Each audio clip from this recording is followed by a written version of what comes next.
That's really nice. People are coming in, just watching the counter go up a bit. My name is Suzanne Newcomb. I'm the current Honorary Director of Inform and also a lecturer in religious studies at Open University. And we're really happy to have you all here and welcome you to the second online Inform seminar, Becoming Religious, How and Why Beliefs and Practices Are Transmitted.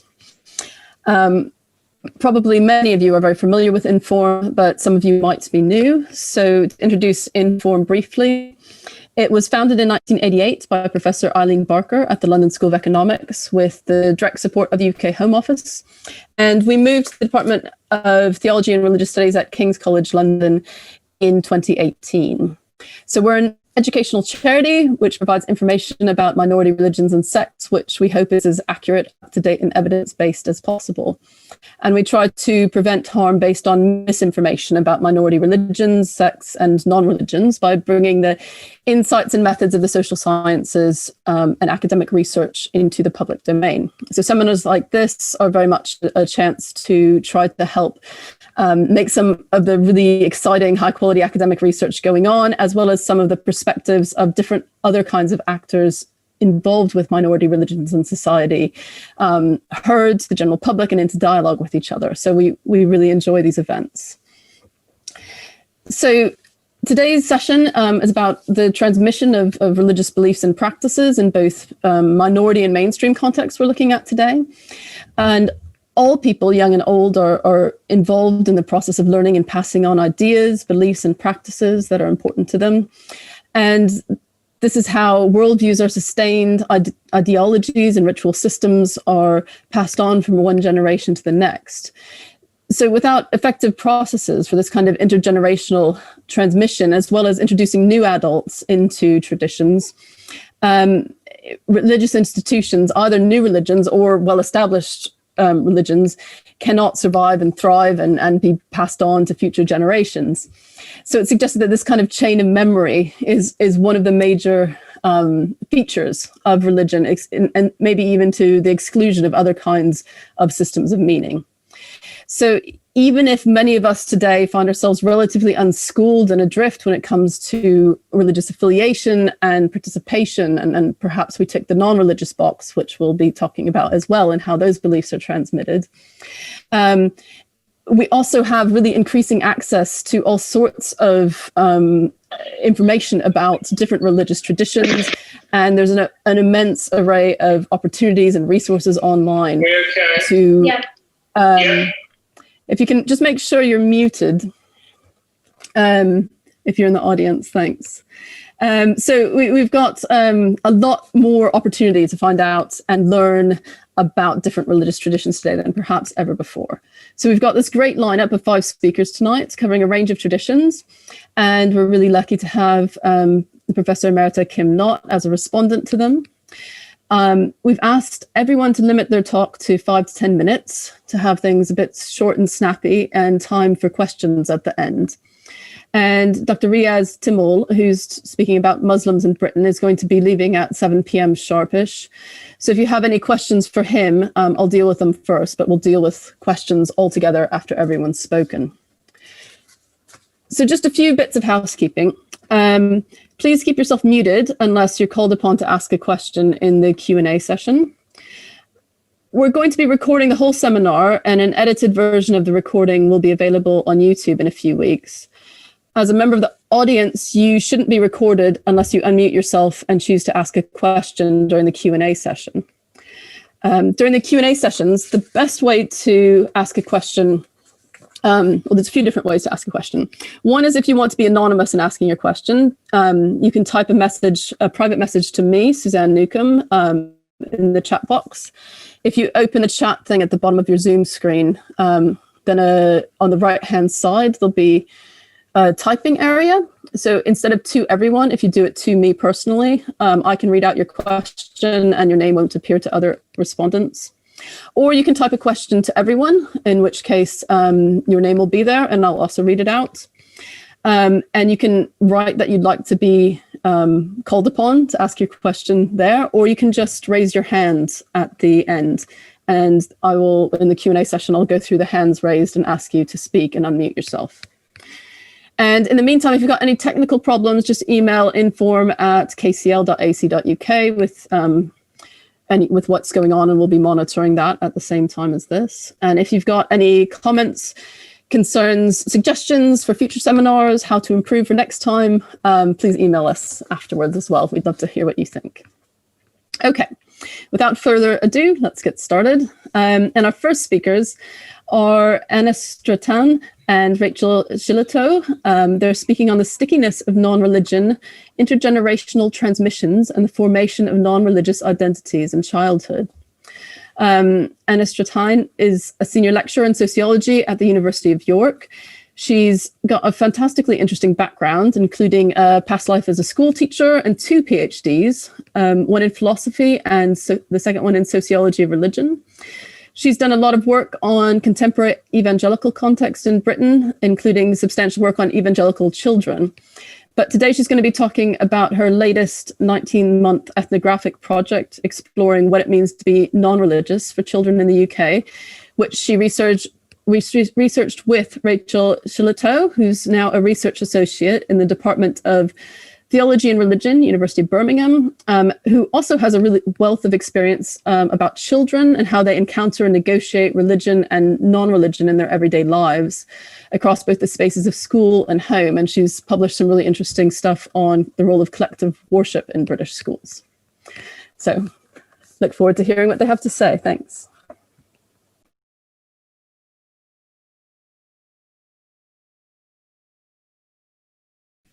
You're on mute, Anna. Sorry, thanks. So many thanks for inviting us. It's a pleasure to be here this evening. So our presentation today, as Suzanne said, emerges from a project we've been working on about non-religious childhoods, which is part of a wider international research programme called Understanding Unbelief.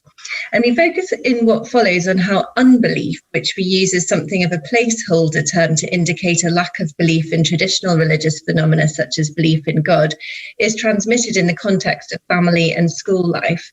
And in using the term transmission, we follow other researchers who are attentive to the agency of children and seeing transmission as involving, as Jonathan Scarfield puts it, a dynamic process of inter and intragenerational negotiation of belief and morality. While existing research on religious transmission has often demonstrated the importance of family context, the multi-sited ethnographic approach we used reveals the important role also played by school context and children's own reflections in shaping their formation as non-religious. Overall, our study explores how, where, when, and with whom children learn to be unbelieving, aiming to deepen understanding of how children negotiate, construct, and reconstruct unbelief, and the ways in which this is then in turn shaped by the action of adults in relation to them. So to do this, we carried out a multi-sited ethnographic fieldwork across 3 primary schools located in contrasting geographical microclimates of religion and non-religion. And it's during this time that I spent between 6 and 7 weeks in each school acting as a sort of a volunteer teaching assistant. The first school, St. Peter's, is a Church of England primary and is located in an inner city urban area of the southwest, which we selected because of the high proportion of religious nuns and our diverse religious and non-religious population more broadly. Our second field site, Waterside Primary Academy, is located in a largely middle-class suburban setting in the north of England, chosen in order to enable insight into the suburban cultures of unbelief beyond the stereotypes of godless suburbs. And finally, our last field site, Sunnybank Community Primary School, is in a predominantly rural location in the unbuckled British Bible Belt of the northwest, chosen to deepen understanding of predominantly working class non-religious children in a setting in which a low proportion of the population identify as non-religious. We use participant observation to allow children's voices to be heard in their own social context and to understand the children's daily routines, rhythms, and embodied practices in their everyday school life. And it's during the fieldwork that we adopted a relational approach, focusing on how children learn to be non-religious, both in relation to their peers and adults, and also in relation to their movements across the spaces of home and school. And so during my fieldwork, I spent most of my time during the day conducting participant observation with key stage 2 children, so that's children aged between 7 and 11. And I observed daily school life with a particular focus on religious education, PSHE, collective worship, assemblies, and other contemplative practices. I carried out paired interviews with 30 to 40 children per school across this key stage.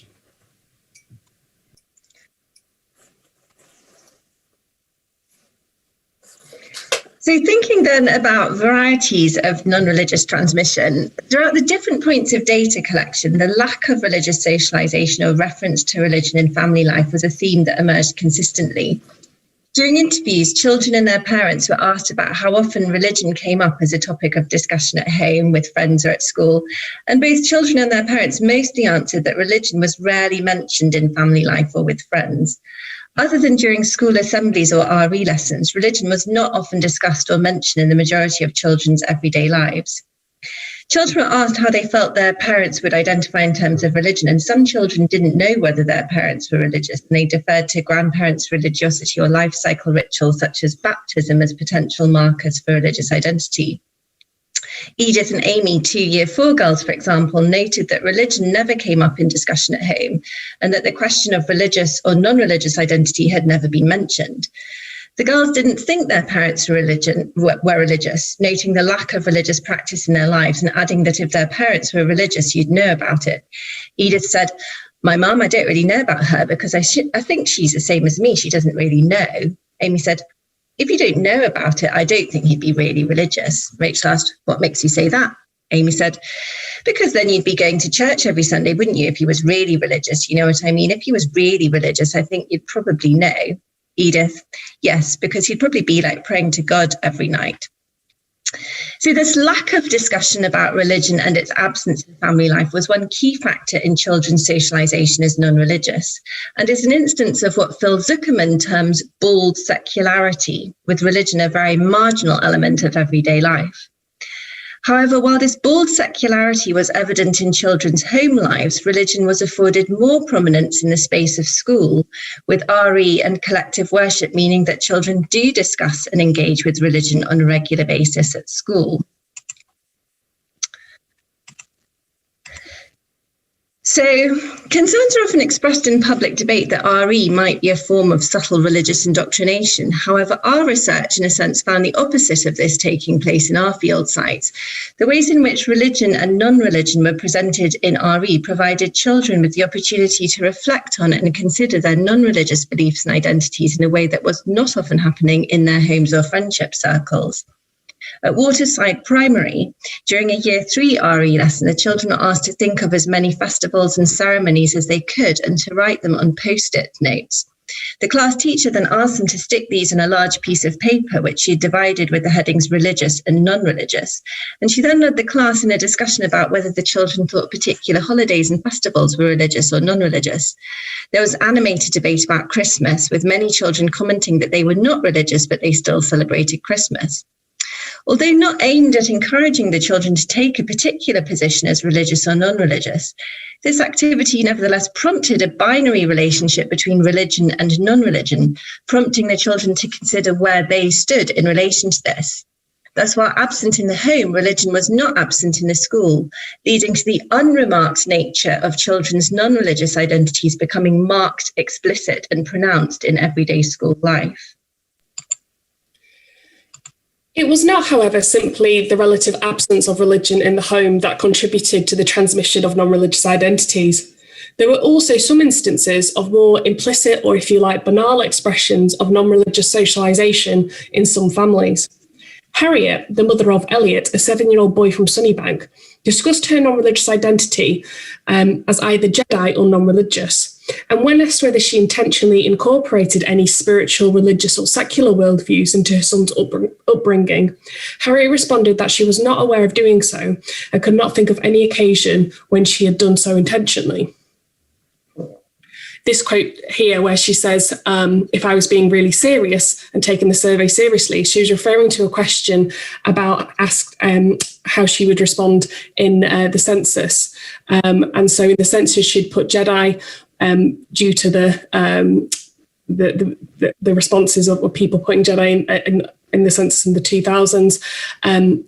But otherwise for work stuff, she'd put non-religious.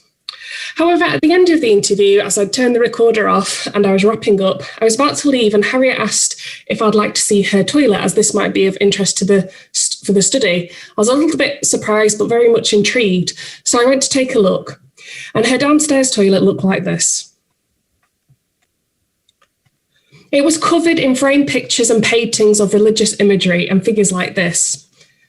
When asked why she decorated her toilet like this, Harriet laughed. She said she wasn't really sure. She hadn't mentioned it earlier, but she was interested in these religious traditions because of her grandparents' and ex-husband's religiosity. When asked why she chose the toilet to hang these pictures, Harriet laughed and said, "Well, I like to make my boyfriend feel uncomfortable when he goes to the toilet." This, we would argue, represents a banal form of non-religious socialization. It's what Michael Billig calls, in relation to nationalism, the unwaved flag, an unremarked upon material form of unbelief. Harriet's initial uncertainty over the meaning of her decoration of the toilet reflects this banality. These images hung in her toilet as interior decorations, and she was not intentionally conscious of their part in the implicit socialization of religion as something to be made fun of in her children's lives.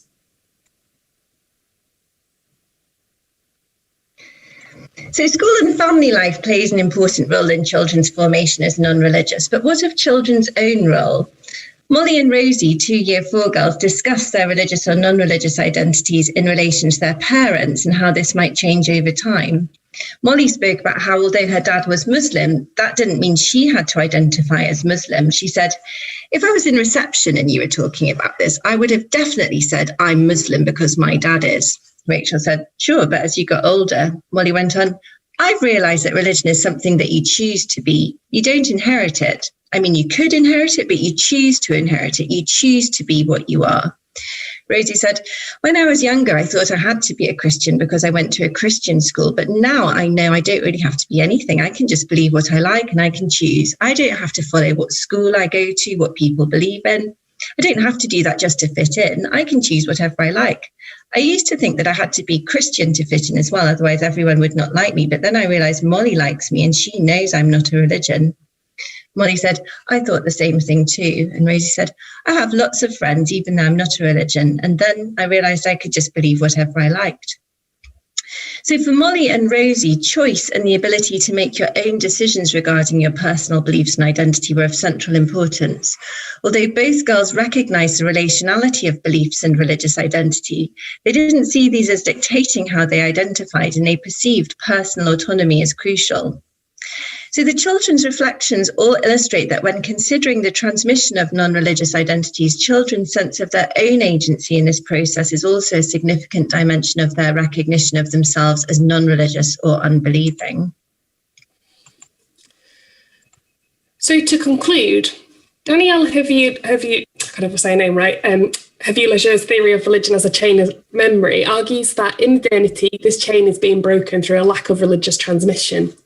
Our findings actually reveal a more nuanced picture, demonstrating that not only is a lack of religious transmission occurring, but that this takes place alongside and in relation to banal, implicit forms of non-religious socialization in the home, together with more explicit forms of socialization occurring in schools, through which children come to articulate their non-religious beliefs and identities.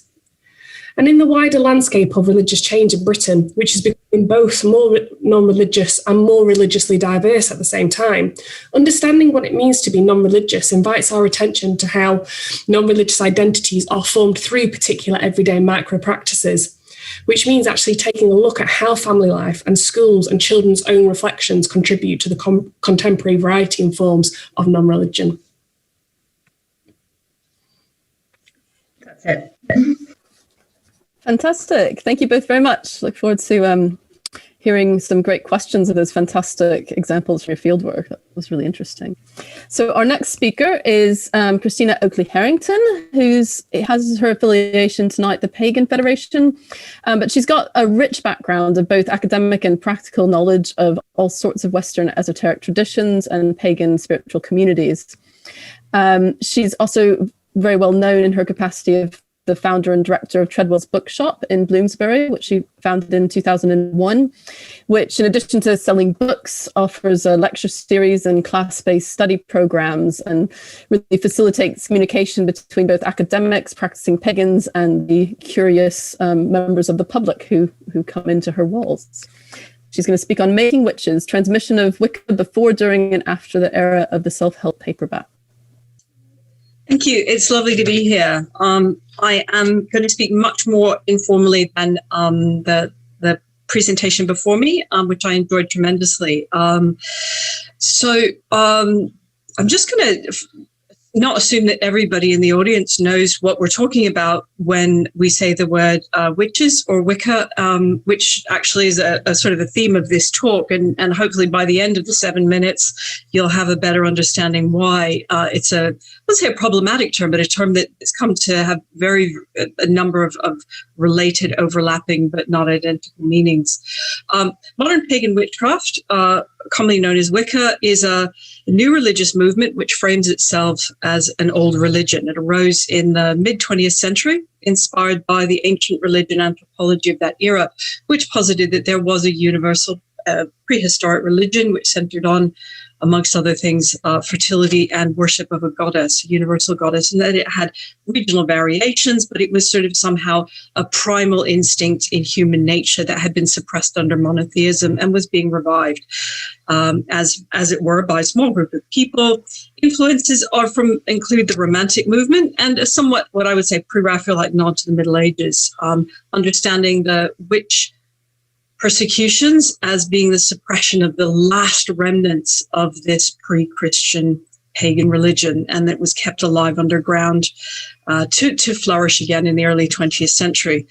It's a little bit about it. It was in its formation in the early to mid 20th century. It's an initiatory. They use the word cult, mystery cult, for those with a mystic leaning towards an ensouled sense of nature and a desire to worship the ancient goddesses and gods of fertility and very, very kind of life-affirming. It is non-proselytizing, so there is no proselytization to children and there is no intergenerational transmission as part of it.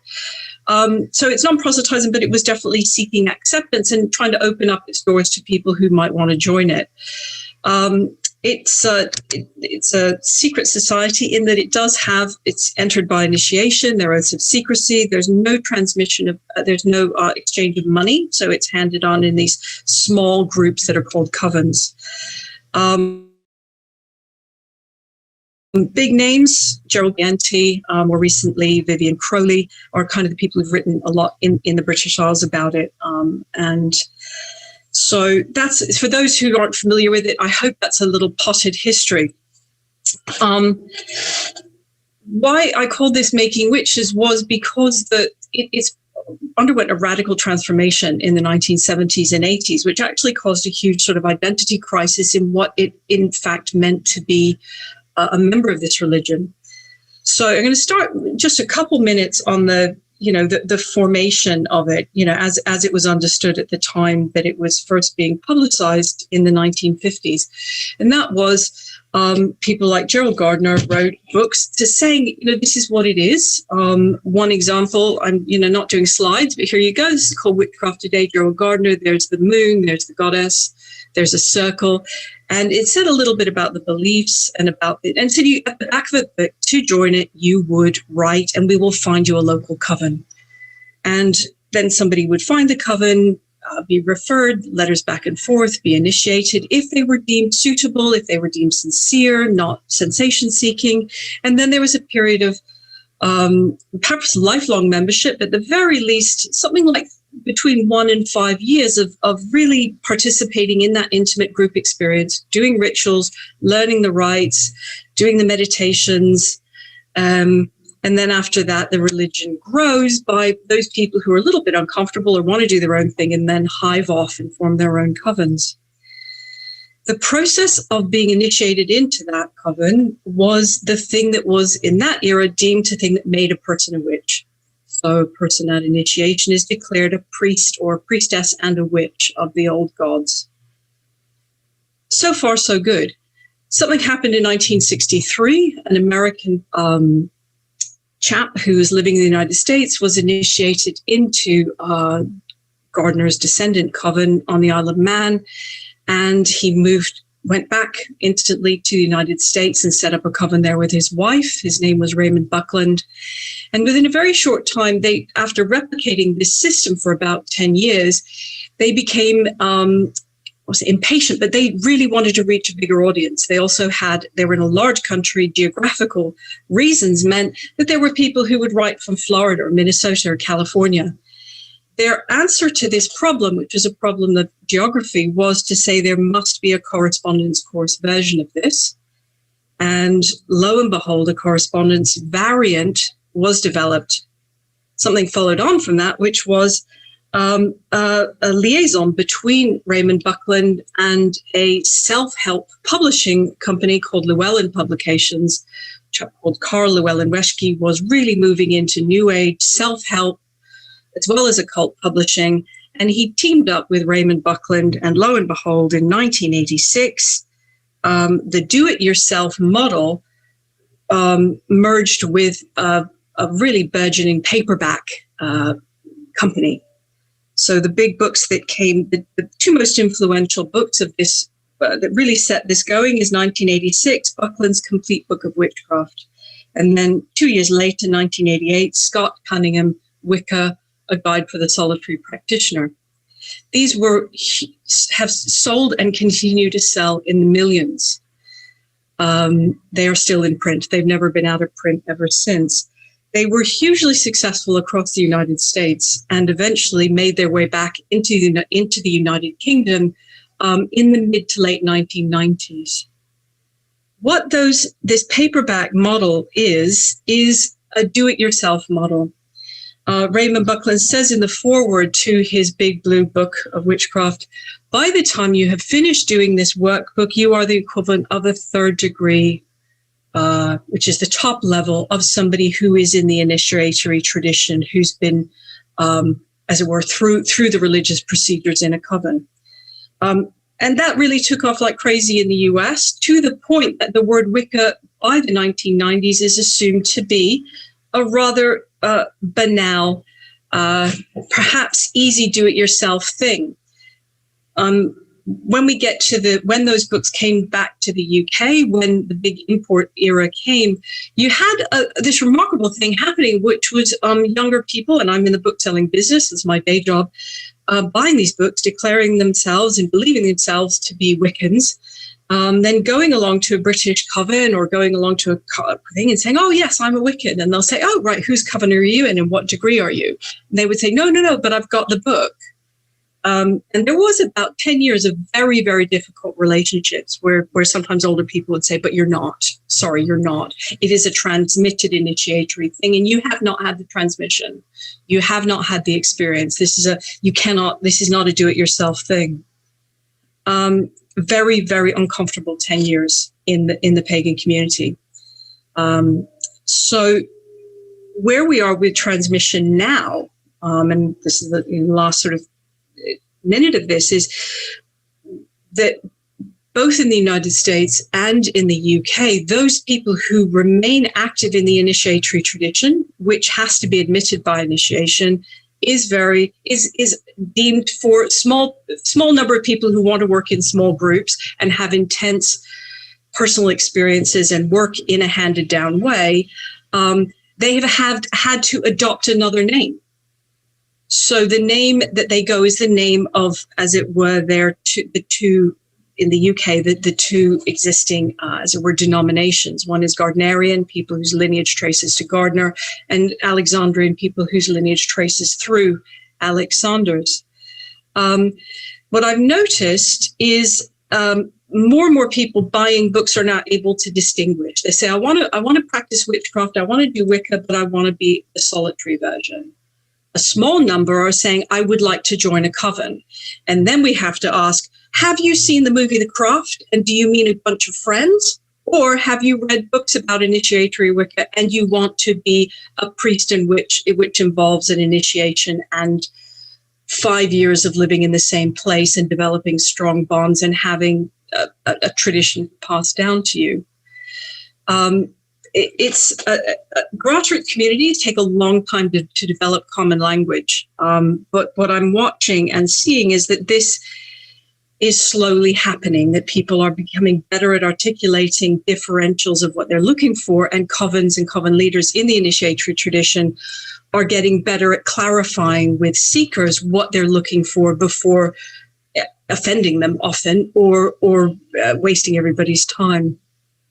I think the initiatory traditions of Gardnerian and Alexandrian, who now have to call themselves by that, have started to worry that they're going to die out. And so they're thinking that they may need to start writing books again, which is not DIY books, but people who write about the initiatory tradition, which is not a DIY tradition, are going to have to find a way to do that and also to convey online. So I'll leave it there and just say that's where I think that we're up to today. But making witches is a complicated negotiation that is continually evolving over time. Fantastic. Thank you very much. That was fascinating history of a new religion in 10 minutes. I'm very impressed. So our next speaker is Ras Mandala Das, and he's the founder and national coordinator for ISKCON, the International Society for Krishna Consciousness. For ISKCON's educational services, he's the national coordinator, and he's now also a PhD candidate at the University of Cambridge. He joined ISKCON in 1973 at Bhaktivedanta Manor, and he has served as the founder of the educational services and coordinator, as well as course director of Bhaktivedanta College, and he's overseen a degree in educational studies validated by the University of Chester. He's been really influential in establishing a curriculum around Hinduism in Britain that's often used in mainstream schools as well. He's authored several key texts, including the Illustrated Encyclopedia of Hinduism, and was commissioned by the Avanti School Trust to help write the philosophy, religion, and ethics curriculum. And he's now studying Hindu and Vaishnava ethics, or moral philosophy, at Cambridge.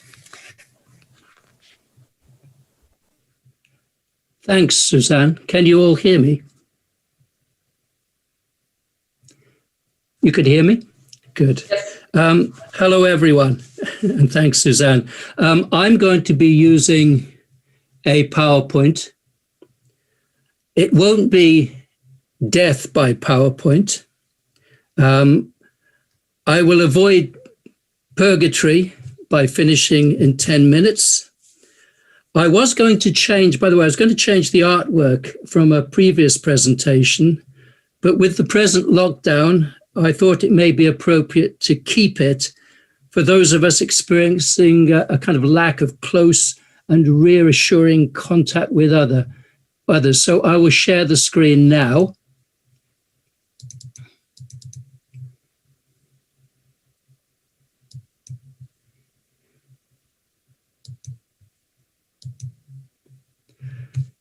There we are.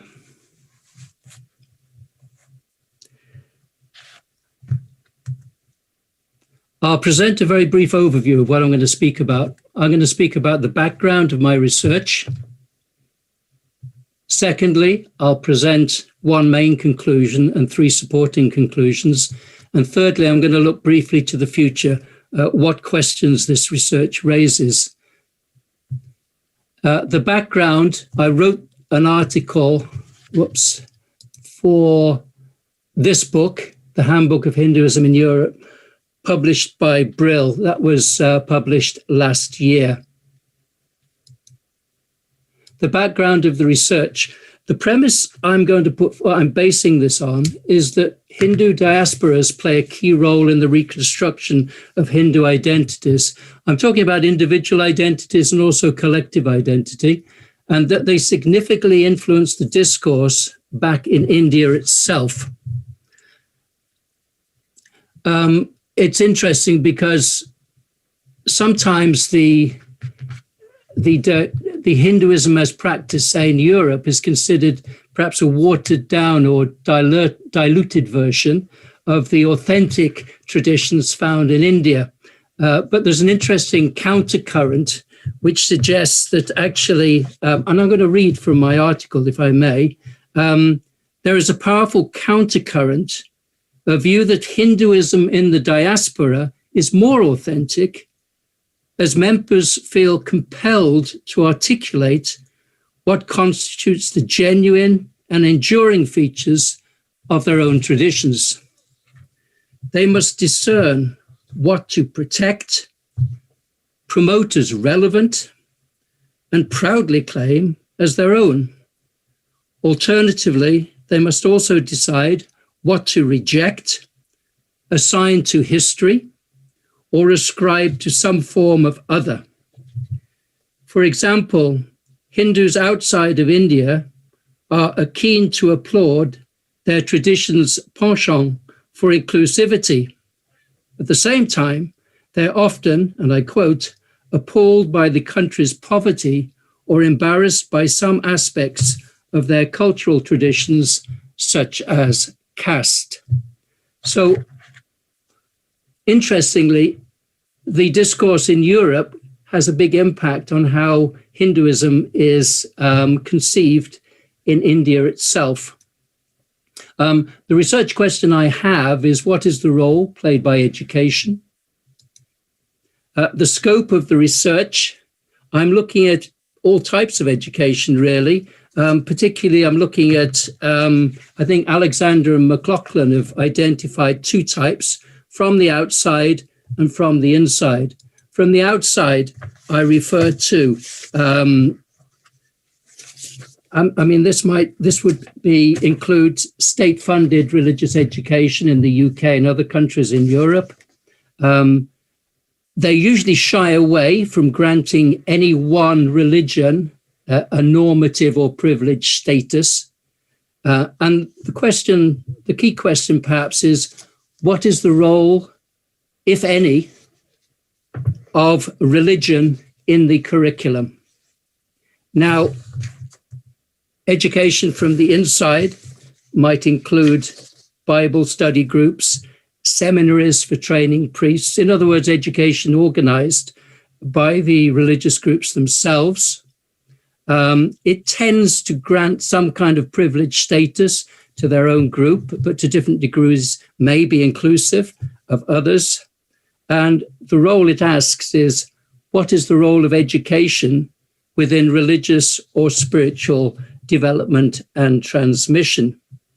Broadly, I examined the two fields of education and religion, particularly with their kind of divergent views, or usually divergent views, on epistemology and moral authority.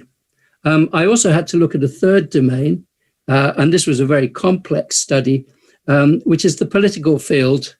And we may note that education's notions of liberation and flourishing are very much rooted in the values, principles, and practices of modern liberal democracies. A lot of tension between, of course, the whole idea of critical thought and indoctrination. Let me move on. I looked at all of Europe at all levels, primary, secondary, tertiary, and adult or lifelong learning. And some of the practicalities meant that much of the data came from the UK and the Netherlands, which constitute the countries with the two largest Hindu populations. But I did not exclude other countries as far as was possible. The conclusions I came to, and this is an interesting one, that education is increasingly becoming important. I mean formal education also. And there has been a shift from home to temple, and that is extending to educational initiatives. This shift from home to temple is something that is called templeization. It's attributed to someone called Vasudev Narayan at the University of Florida. And I'll read something from my article, if I may. Traditional functions such, and this is the definition of templeization, traditional functions such as the observation of rites of passage in the diasporic context are transferred from home to temple. Bowman, who's a Swiss academic, observes that for Tamils in Germany and Switzerland, the temple also functions as a maintainer of cultural and religious identity. Just a word here, we may think this is obvious, but in India, the temple rarely plays that role of establishing one's identity. I carry on. Not similarly, Kim Knott, who's with us, similarly concludes, temple practices have become of crucial importance in the retention of tradition and its transmission from one generation to the next. So we see a shift. Traditionally, Hinduism has been nurtured much in the home, but in the UK and other European countries, there's been a shift of attention, a shift of power.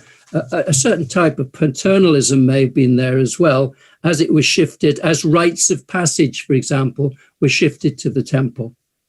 I'm going to make three other observations quickly.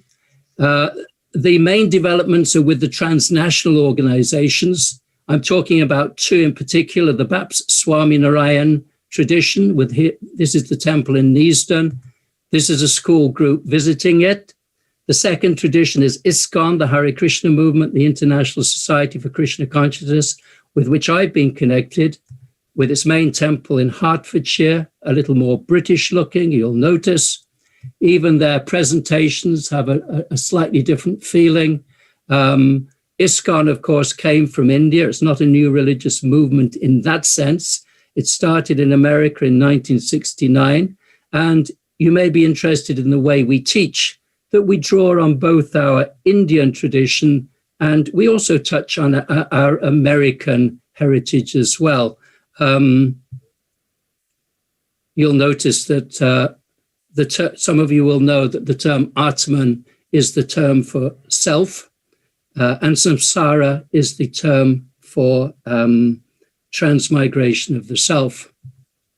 The ISKCON was also behind the recently opened Krishna Avanti schools, the Hindu state-backed schools, of which there are about 11 now in the UK. Those are the two main players. It's also interesting that Hindu families are now relocating to where the schools are rather than the temples, or just temples. They sometimes strive to move to the catchment areas, which are sometimes only a mile or two from the schools. And thirdly, there has been a steady shift to higher stages of education. In the Netherlands, there are 6 primary schools, state-backed. They're looking to open a second. I don't think it's been opened. The Avanti Trust, who has the schools in the UK, has about 11 schools, some of which are in the stage of development. 3 of those are either secondary or all through schools. And also there are institutes like the Oxford Centre for Hindu Studies. There's a number of higher educational institutes which are becoming instrumental in how Hinduism is represented in Europe. Looking to the future, and I'm moving on quickly, the one question we need to ask, and there needs to be more research, will these trends extend to other Hindu organizations? And particularly we need to look at the South Indian and Sri Lankan Tamil organizations, which are in Europe, the continent. Secondly, as these educational institutes carry on, are they going to maintain this focus on the individual, or will education be misappropriated simply to push organizational imperatives? Because in a way, I know in ISKCON, it was a bit of a reaction against some of the organizational paternalism. And thirdly, as they become more established, how will Hindu organizations deal with issues linked to traditional notions of hierarchy? There are certain words in our vocabulary today which are kind of snarl words, which you're not allowed to believe in them, such as privilege. It used to be abusive privilege, but now you're not allowed to be privileged. Hierarchy is also one of those words. And certain members of the Hindu community are suggesting that the tradition must give up all notions of hierarchy. And yet, on the other hand, it seems very much inherent in the tradition. So these are some of the 3 questions that that we ask, and it would be useful to have further research in these areas. Thank you very much for your attention and for your time.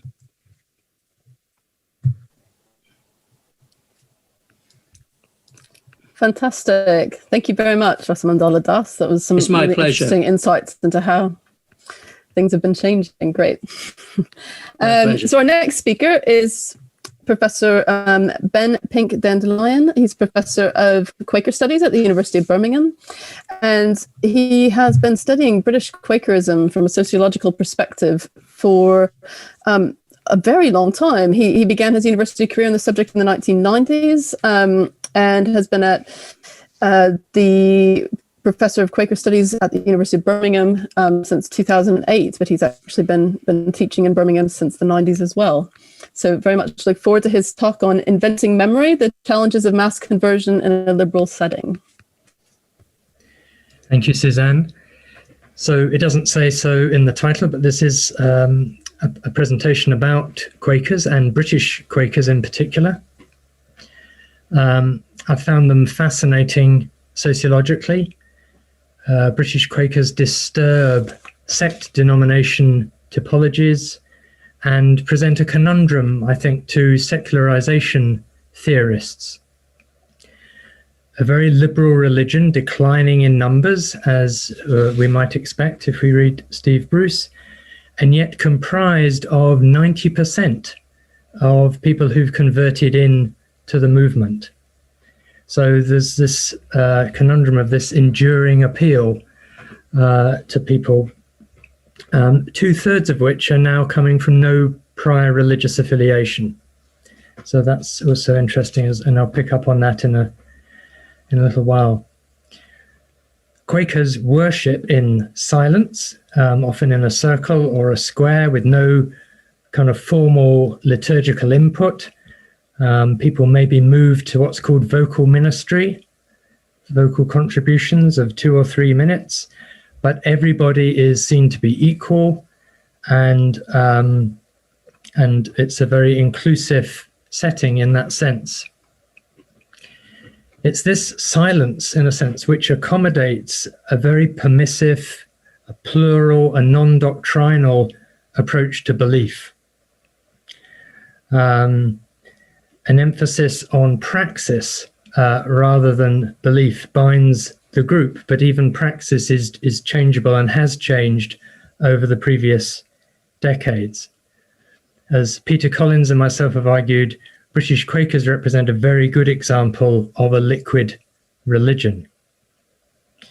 And these shifting interpretations of the spiritual life are underpinned by a theology that emphasizes continuing revelation. So within the kind of Quaker understanding, this kind of very fluid nature of practice and belief are seen to be theologically appropriate and unproblematic. However, from a sociological perspective, I think this sort of mass conversion in a liberal setting can be seen to present a number of challenges to the group. So as I said, 90% of people within British Quakerism have come in as adults. The average age of this entrance is 43, and about 30% of participants have been involved for less than 10 years. There's no separated clergy. As I've said, everyone is considered to be equal. No one Quaker has any more authority than anyone else to interpret the tradition or predict its future or to direct its future. There are no sermons, and interestingly, a highly decentralized structure. There is no formal national induction program for inquirers or new members, no organizational educational provision. There are independent possibilities there, but there's nothing that comes from the central organization. And all Quakers then need to learn what it is to be a Quaker in their local settings or through individually chosen study. And since 2001, even the routes to formal membership, which might register some degree of kind of common understanding or identity, has been decentralized. So there's different processes in different parts of Britain for the acquisition of membership. Now, since the 1990s, we've run 3 major surveys, the British Quaker Survey, 1990, 2003, and 2013. And in the most recent survey, respondents were asked how they came to learn about their Quakerism. And they could tick as many options as applied. So 60% claimed they used books, and 52%, though the second highest response item, was that Quakers were watching and listening in order to learn what it was to be a Quaker. So in this sense, faith transmission becomes both localized but also individualized. And I'd suggest it's not so much a chain of memory, but a potential for local invention or fractured memory. So, for example, one person I interviewed said that they'd come to understand that from the practice in their meeting, which was silent for always the first 30 minutes, that it was a rule within Quakerism that no one was to speak within 30 minutes of the opening of worship. That's a kind of a local myth or an individual myth that someone has kind of invented just through observing the local practice. There are guidelines for ministry, but it doesn't include 30 minutes of silence before anyone can say anything. There's also the sort of the misappropriation of tradition that goes on, which again is unsurprising given this kind of highly fluid and decentralized pattern of learning. So many Quakers today will talk about the inner light as a kind of a spiritual resource. This is often attributed, though, back to the first Quakers in the 1650s, even though its use only began in probably the 1860s or afterwards. There's a phrase, open to new light, which again is attributed as fundamental to the tradition. It's part of this continuing revelation. And yet that phrase only dates from 1931. And let your lives speak, again, very popular Quaker phrase, again, often attributed back to the first Quakers, but actually dating from 1952.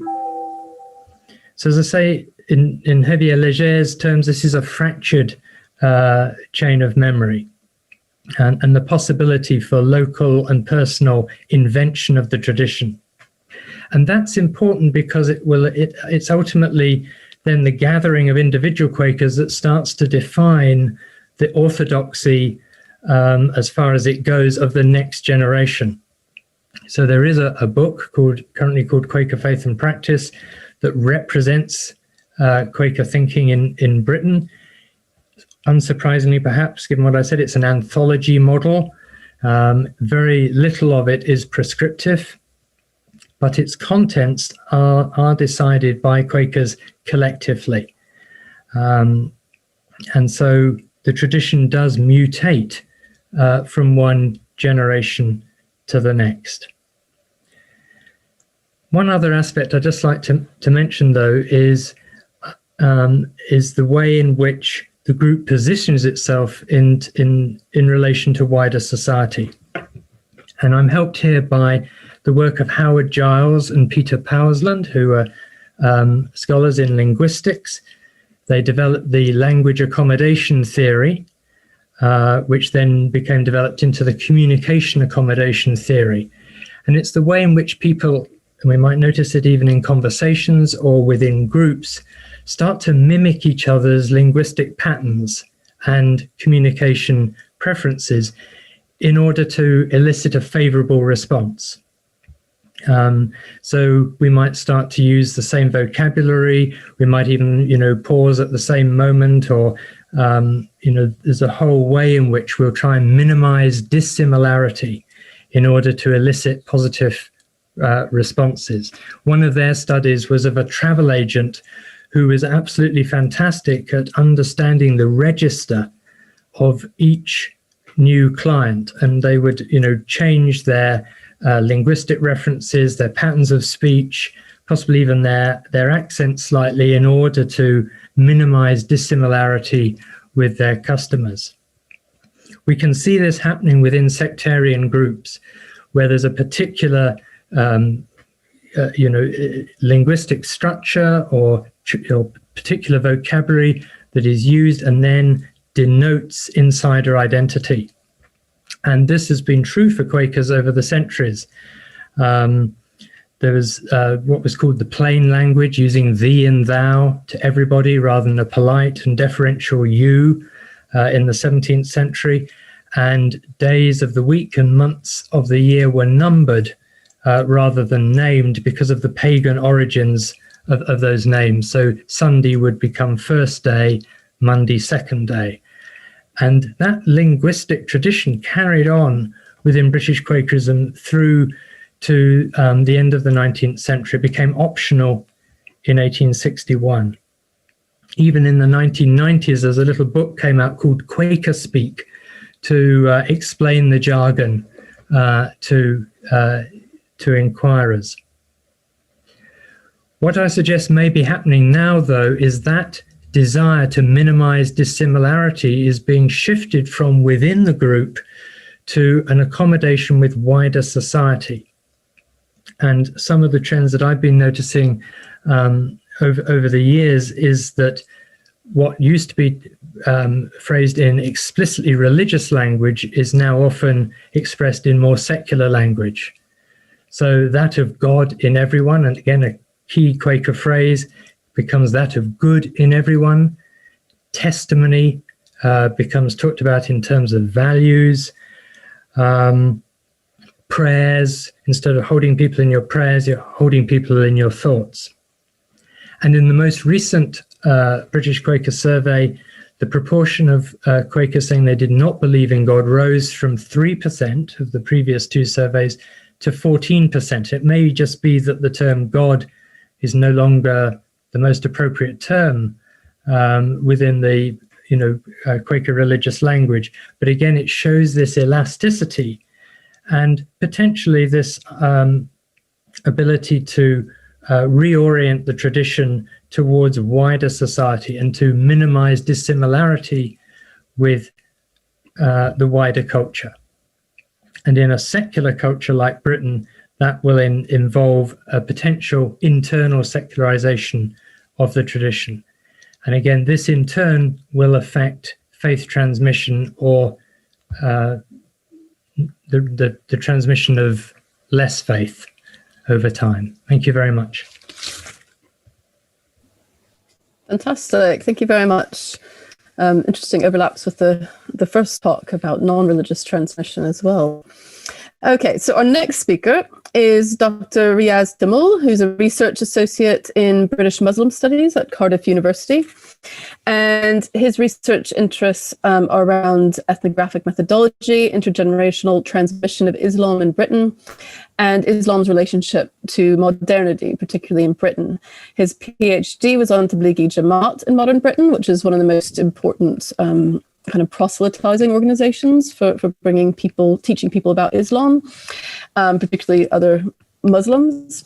And he also has done a wealth of accessible public comment and commentary on contemporary British Muslim communities.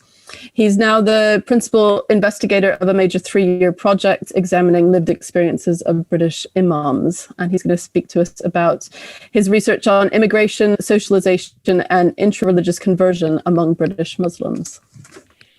Thank you, Suzanne. I hope everyone can hear me okay. I'm just going to share this screen, which should hopefully work without issue. Yeah, can we have a virtual thumbs up if that works? Fantastic, thank you.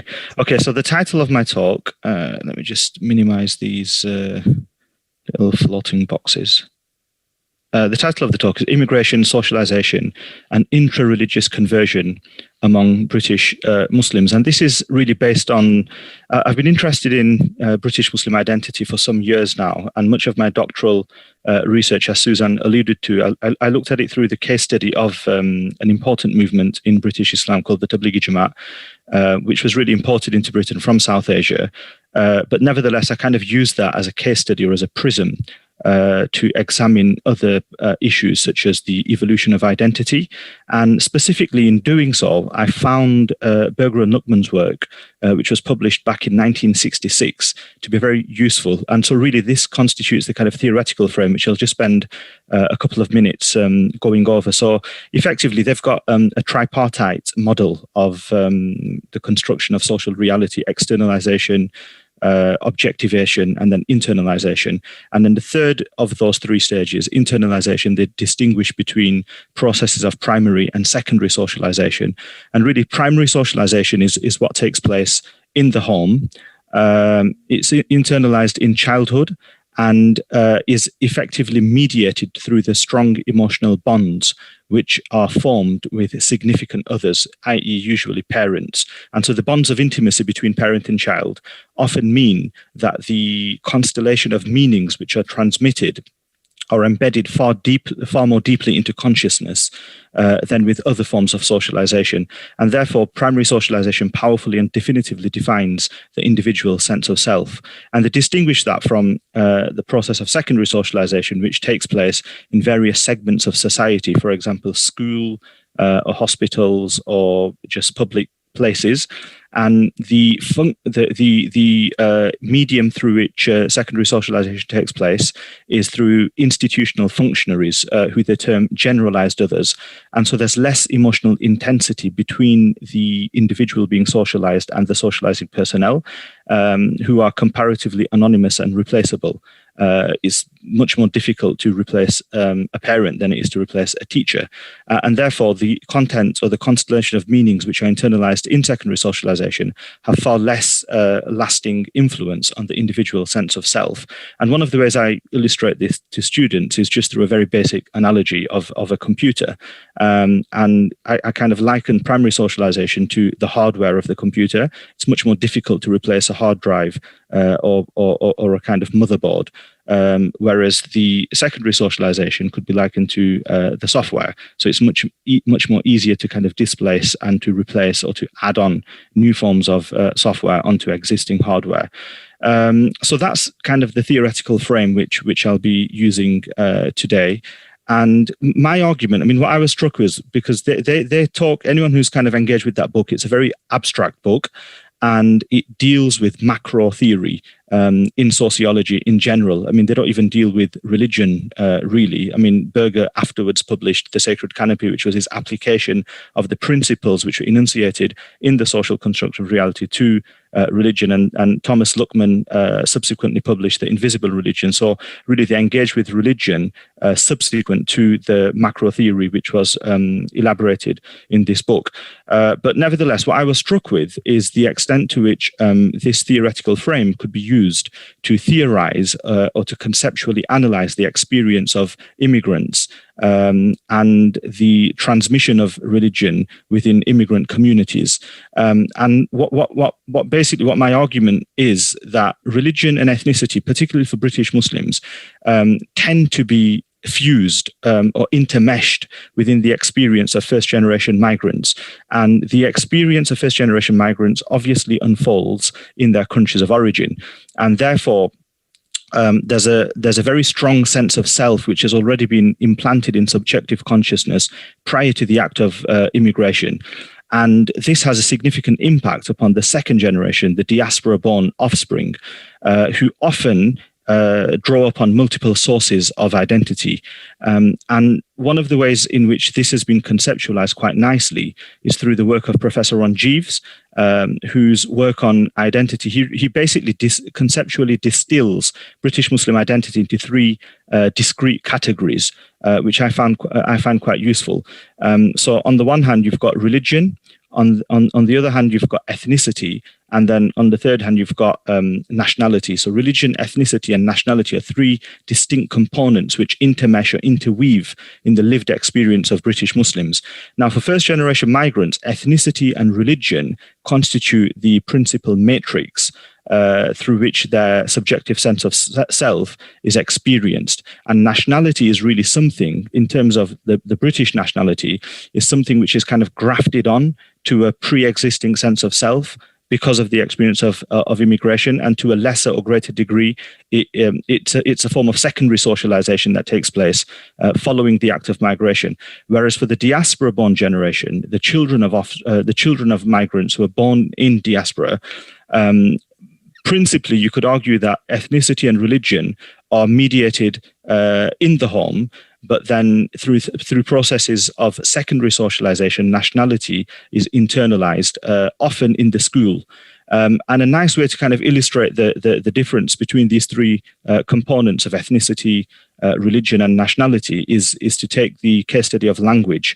And the ethnic language, depending on the country of origin, is often internalized in childhood as the mother tongue. So it could be Pashto, Somali, Sylheti, Kurdish, Gujarati, depending on the country of origin. And it's interesting, it's called the mother tongue because that relates back to the whole concept of primary socialization being very powerfully emotionally charged.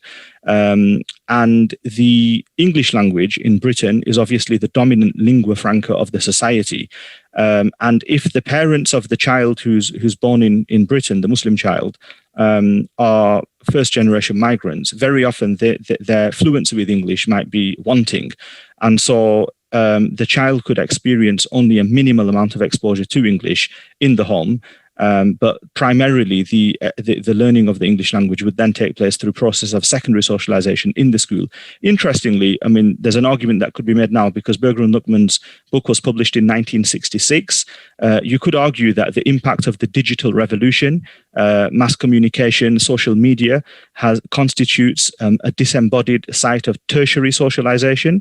So you've got young children now who are accessing YouTube and Netflix, and so the English language, as well as a constellation of meanings, are being imbibed. So obviously this is a fluid landscape, and so things are shifting constantly. So the English language is the dominant lingua franca of society, and so that could be taken as a symbol of nationality. And then the Arabic language is a symbol of the religious identity of Islam. Even though for many South Asian Muslims, 2/3 of the British Muslim population are of South Asian origin. So it's a continuation of the British kind of colonial experience in the subcontinent. But 2/3 of the Muslim community are of South Asian origin, and for many of them, Urdu rather than Arabic is a auxiliary religious lingua franca. And many young British Muslims attend what's termed a maktab or a madrasa, which is basically a supplementary school that's appended to the local mosque. And there's probably several hundred of these in the country, and many young Muslims, their experience of religious socialization takes place in these institutions. And here they'll often learn Urdu as well as a smattering of Arabic, which is sufficient for liturgical purposes. And some of them may go on to then learn Arabic as a spoken language in terms of their ability to communicate. So the interweaving of these three languages, the ethnic language internalized as a mother tongue from the immigrant parents, the English language, which is really a symbol of the national identity, and then the Arabic or the Urdu language, which is a symbol of the religious identity, come together to constitute the lived experience of nationality, ethnicity, and religion in the lived experience of many second-generation British Muslims. And for that reason, it's very common for British Muslims to be multilingual in more than one language. Just quickly to kind of wrap up, much of the academic literature on British Muslim identity has found that whereas ethnicity and religion are interweaved or fused together in the experience of the first generation, there's a decoupling of the two in the experience of the second generation, of the British-born generation. And very often the religious identity of the British-born generation, who often can be more religious than their parents, they often startle or bewilder their parents sometimes by having more of a public foregrounded religious identity.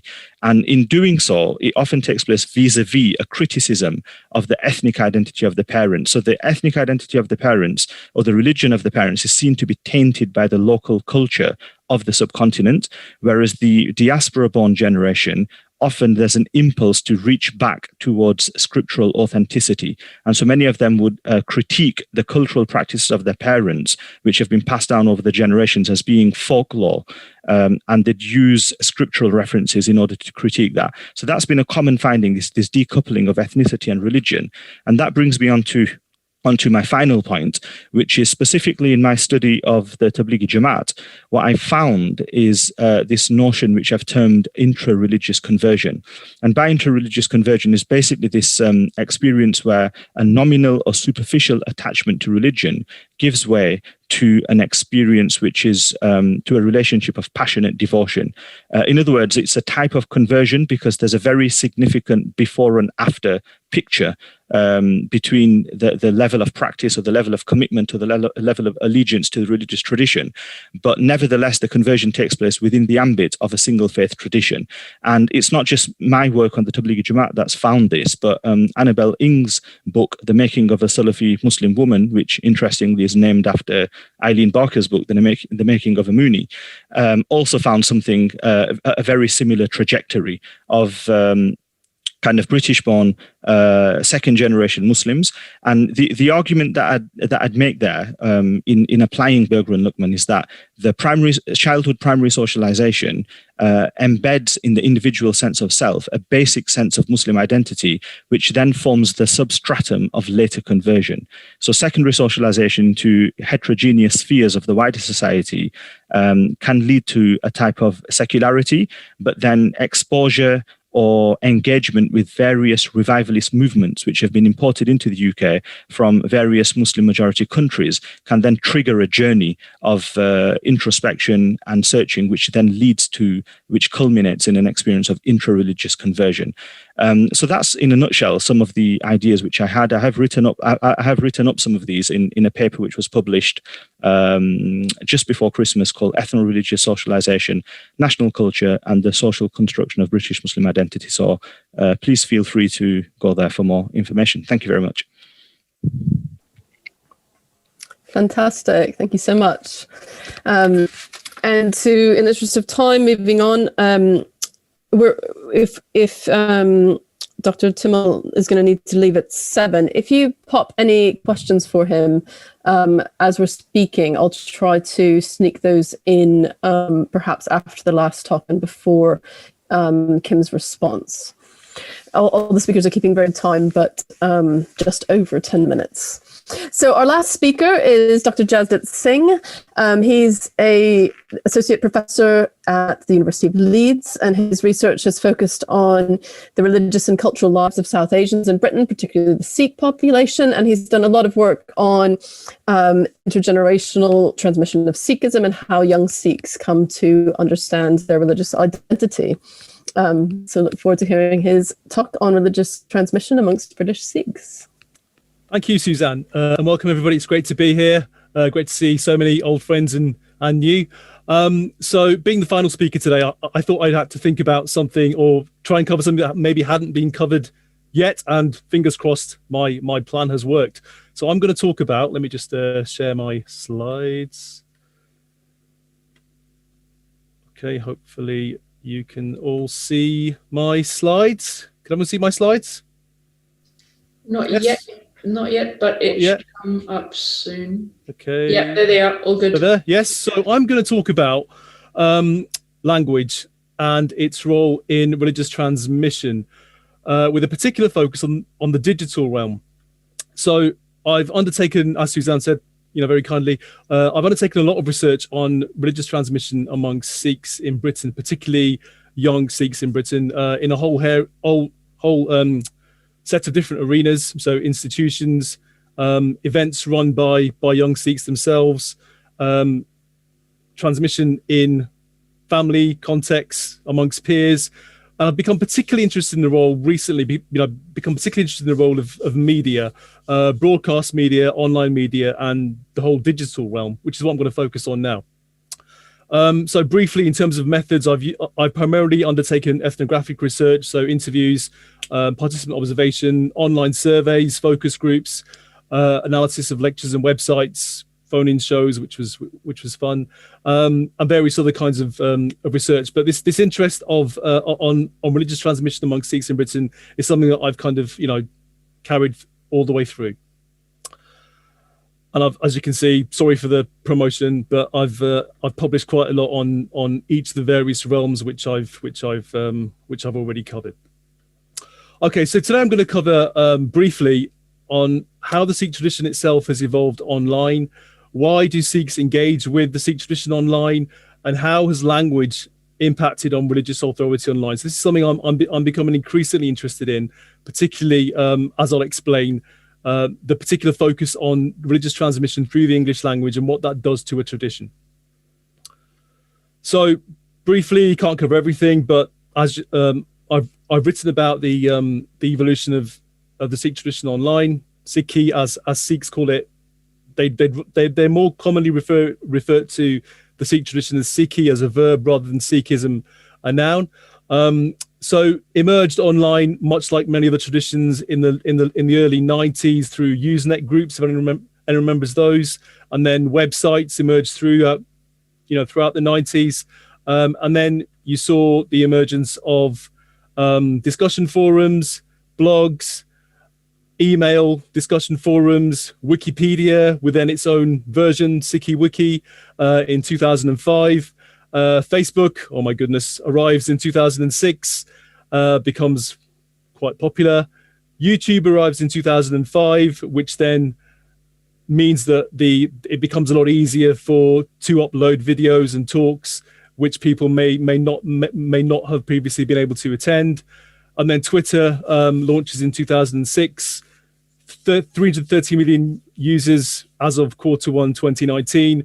187 million daily users as of Q3 last year, although I'm aware of one person who's not using it anymore. But anyway, so yeah, the emergence of these whole hosts of different kinds of arenas of transmission, WhatsApp, Instagram, and this will constantly change.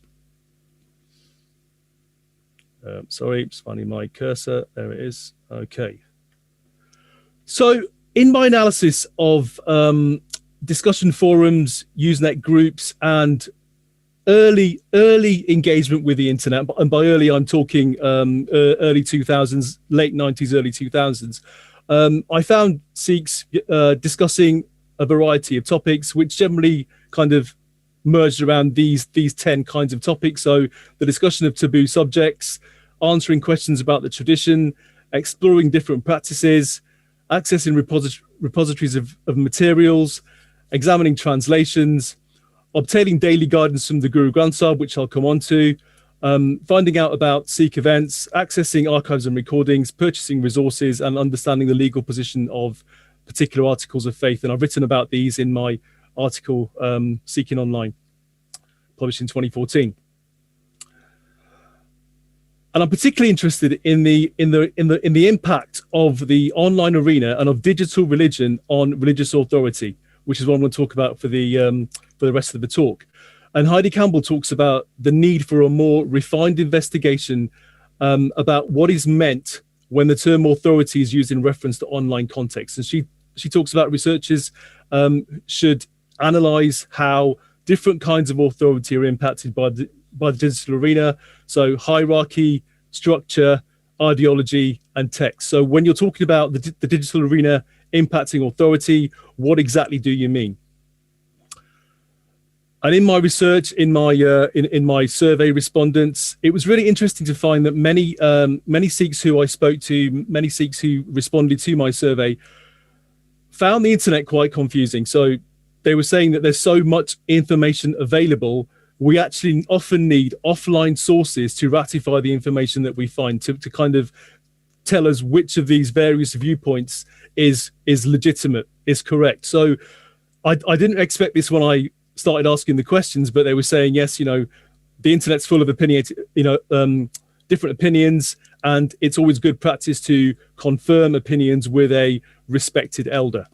And this is where there was a distinction started to emerge between people who already belong to a particular tradition or type of the Sikh tradition versus those who were, let's call, unaffiliated. And the internet itself has actually facilitated the emergence of a number of new authorities, particularly those who are able to present religious discourse in English. And what's interesting, having a look at these, is the fact that, as you can see, the gender profile of these speakers is all male. So I haven't yet come across a female Sikh speaker who delivers discourse. So it seems that the idea of what constitutes a religious preacher, or the norms of those, are still kind of still exist in the online environment. So that'll be interesting to see how that continues. But the point here is that all these speakers on this slide are undertaking discourse in English because they're appealing to a diasporic, primarily English-speaking audience. And what's interesting is the "Don't Be Captured by Thoughts" individual there, Guru Singh, is actually part of a movement which emerged in America of Sikh converts, of white Sikh converts, and they put a lot of English material online very early in the late 90s, and quickly became religious authorities, mainly because their information was available in English. So for those of you that, sorry, I've just whizzed through the last, yeah. So text-wise, in the Sikh tradition, the Guru Granth Sahib isn't just regarded as a holy book. It's seen as a living guru, as a kind of living teacher which provides daily information. And I argued in my 2014 article that the increased accessibility of translations from the Guru Granth Sahib allows young Sikhs to use quotations more easily and to engage more easily with the teachings, whereas previously they would have had to go through an authority to access the teachings or to even explain what the teachings mean. And I say, therefore, it's become a more easily accessible source of religious guidance and authority. And then I started looking into this, and it turns out I've kind of actually, I'm disagreeing with myself a little bit, and I'll explain why. So young Sikhs, in particular software engineers and people working in IT, have developed a number of ways by which Sikhs can engage with a language which they're not often familiar with. So this is a slide from a piece of software called Sikhi to the Max, which was developed by a software engineer from Coventry, which is often used in gurdwaras around the world.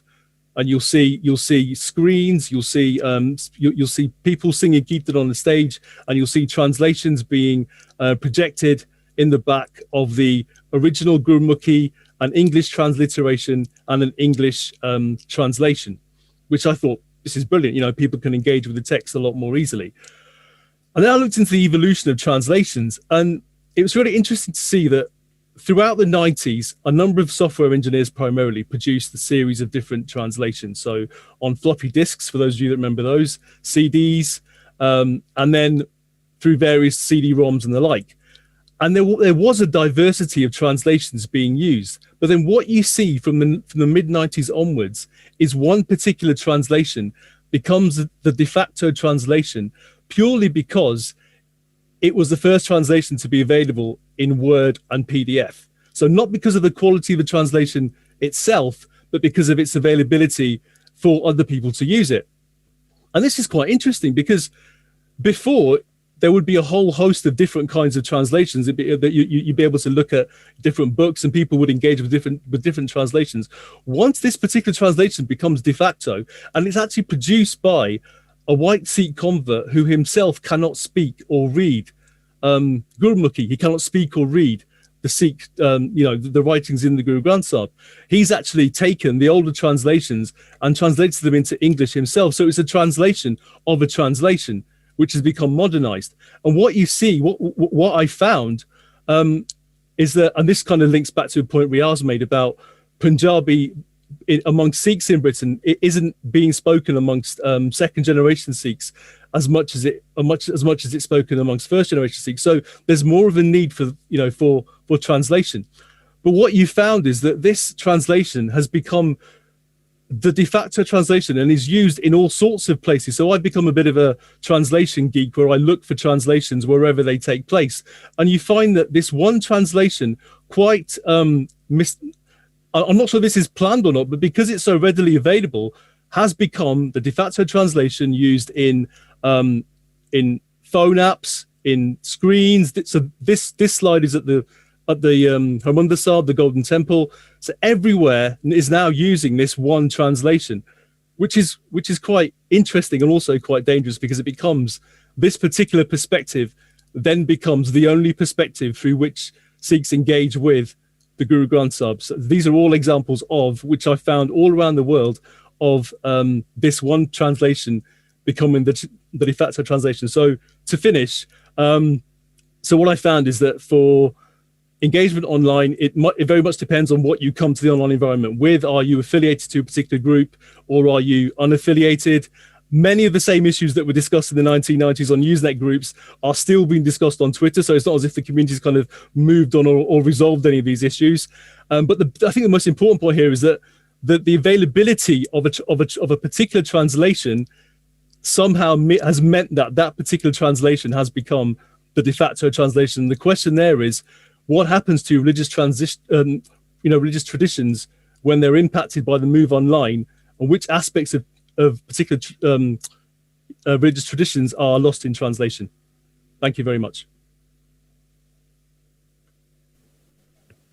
Fantastic. Some fascinating questions there, which I hope we get a chance to talk about. I just have a quick question in the chat box for Dr. Timmel before we ask to run off. And it was a question, if there's a Muslim equivalent to the Christian Alpha Course. Are you familiar with the Alpha Course? I've got some familiarity with it. It's been quite popular among younger Christians, or kind of seekers. Is and the kind of appropriate more digital forms of communication. Is that? It started off as in person, but it was kind of a within the Anglican Communion, trying to revitalize and kind of reconvert and bring new people in. Okay. So the Tablighi Jamaat, which I studied, is distinctive because although it's considered to be one of the largest proselytizing movements within Islam, interestingly, it functions exclusively within Muslim communities. So the type of proselytization it does is on pre-existing people who are born into the faith, which is why I found the whole concept of intra-religious conversion so useful for explaining the experiences. So effectively, they don't reach out to beyond the community, other than if it's incidental. So really, that would be probably one of the most important or influential, particularly in the South Asian diaspora and South Asian countries. But I'm not sure. To be honest, I don't really know the specifics of how Alpha functions, so I'm not really able to give a kind of comparison. Fantastic, thanks. And now we'll have Kim Nott's response, and we're really lucky to have Professor Kim Nott here. She retired from her post of professor at Lancaster University in September, and she has a very long and distinguished history of researching many of the movements talked about today, but she's particularly interested in the secular and post-secular and how these spaces are constructed and represented in material culture, public discourse, other spaces, and what separates the religious and the non-religious and what unites them. And in particular, for the last 5 years, she's been leading a research project on how ideas, beliefs, and values are learned and shared, as well as looking at their role in regulating behavior, both in families, schools, organizational contexts, and between peers. So over to Kim. Thank you very much, Suzanne. Let me just send you this. So I should have sent, I hope, everybody just a list of a few things if you want to follow up any of the items that I've worked on recently, particularly with my recent co-author, Ben Lee. Before I start, I should just say I also have a role in Inform as chair of governors. It's my privilege to have that role, and so I'm really happy to be here supporting the Inform family and the Inform initiative. And I'd just like to thank everybody who's been involved in setting up the seminar, and Suzanne for chairing it, Silky for running the technical side of things, and Warwick for sending out all the emails and so on. I mean, as speakers, you've delivered such a rich portfolio of ideas, concepts, thoughts for me to engage with. I know that I'm not going to be able to do them justice. But that I've got a few things that I'd like to draw out from the things you've said. If you don't hear me mention you in person, do be aware that I have fully engaged with what you've been saying and have written copious notes. And I apologise in advance if I don't manage to, give everyone a call out. I thought overall it's fantastic because we've heard about transmission. The transmission of beliefs, practices, identities, and so on from such a wide range of perspectives. And I mean, that is one of the things that Inform is all about. And we should be really grateful to our speakers for presenting these diverse religious perspectives to us, for us to engage with.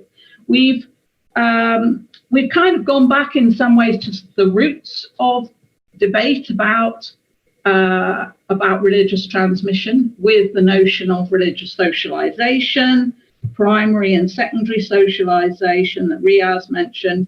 But we've also we've heard about intergenerational transmission in families.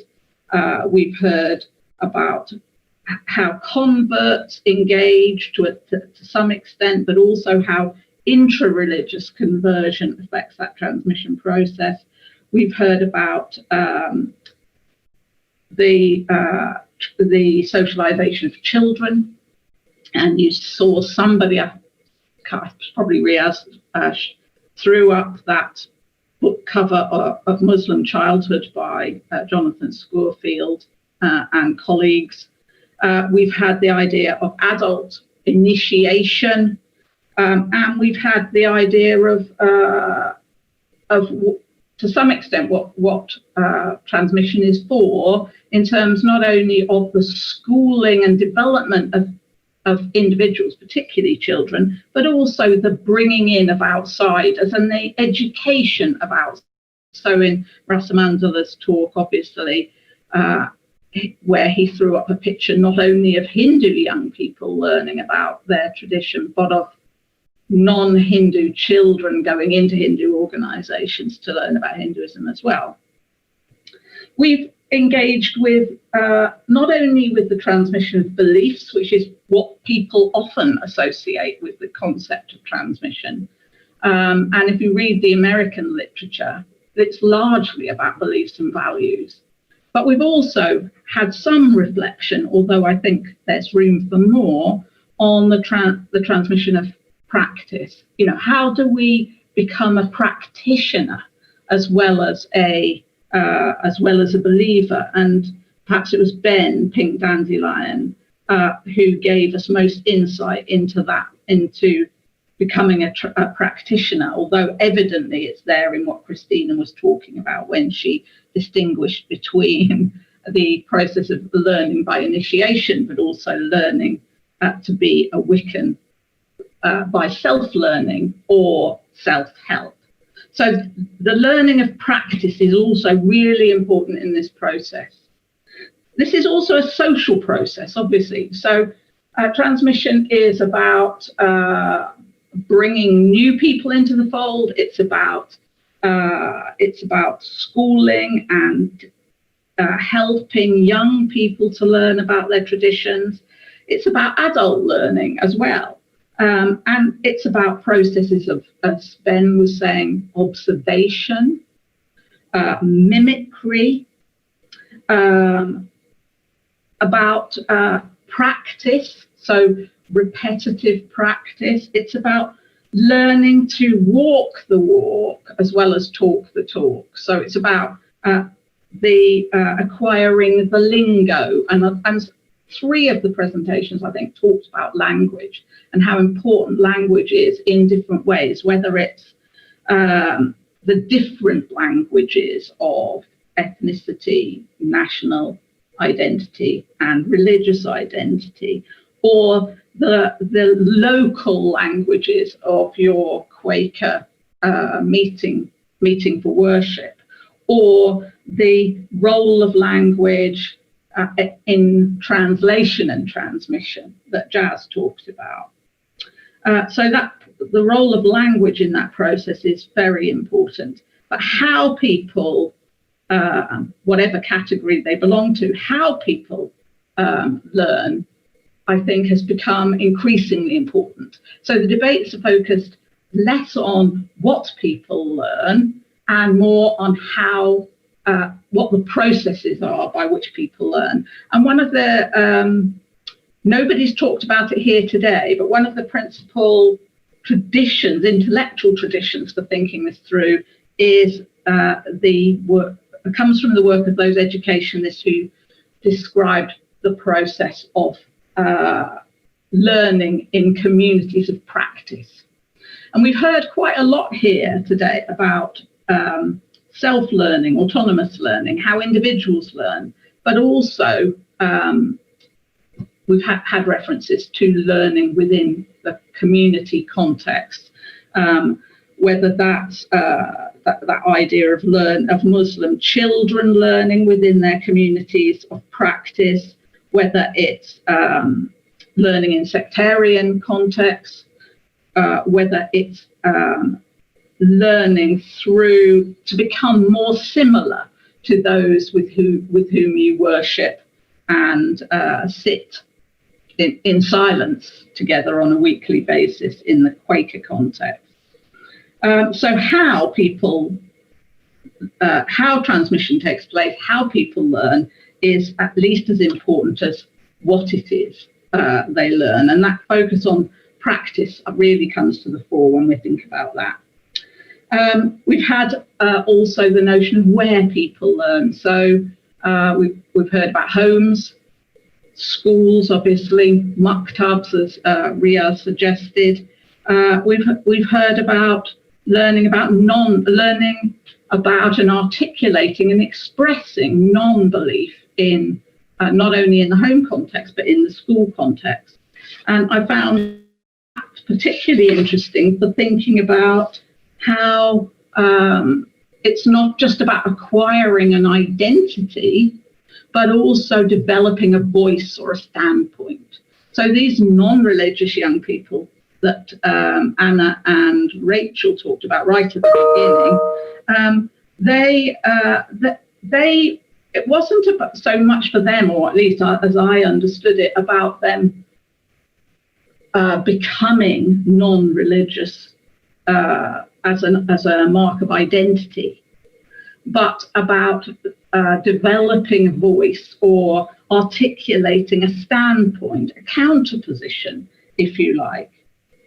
And that for me did raise questions about, which are less pertinent really for the subject here, but more pertinent for thinking about non-religion in general, about the adequacy of the description of non-religion and what thinking about transmission, the transmission of beliefs, practices, and so on, actually tells us about the non-religious as a way of being, or as an identity, or a standpoint, or a voice. So thinking about standpoint can make us think about religious positions, religious identities, religious people, the relationship with text, the relationship with practice in new and different ways. So I think it's a really good lens through which to actually think about minority religions, not least of all in the kind of context that we're now in, which several of you referred to a sort of modern liberal context, a secularizing context, in which religious people are required often to express their identities, to stake out a claim. But as we saw from Anna and Rachel's perspective, non-religious people are too. So I think, there's so much more I could have said, but I think you really gave us altogether a really rich outlook on issues of how religious individuals and collectives reflect on these notions of memory and tradition, what they use those things for, how they acquire that knowledge, how they develop their practices, how they are made, how they become religious or non-religious people. Thank you very much for your contributions. Fantastic. Thank you, Kim, for your very skillful summary of all those lovely different papers. So we have one question specifically for Jazzjit. Let me just remind you how you can ask questions. If you want to ask an anonymous question, at the bottom of the chat box, you can send me, Suzanne Newcomb, a private message. So instead of everyone, pull down till you find my name, and I can read your question out without mentioning your name. Or you can type into everyone a question and I will read it out, or you can say, I would like to ask this question. Or alternatively, you can raise your hand. The raise your hand function is at the bottom of your screen under reactions. If you press that, there's an option to raise your hand, and then I'll call on you to unmute yourself and speak. So the first question I have was for Jazzjit about the demographics of those who are engaging with online Sikh authorities, and particularly the demographics in regards to gender. Do you have any sense of that? Yeah, so I would, from what I can tell, although it was initially in the early 2000s, I think a lot of this relates to class. So I saw a lot of US professionals being the ones who were establishing much of the content online in the early 2000s when the internet was kind of emerging. But now it very much depends on platform. So I'm still getting emails from Yahoo.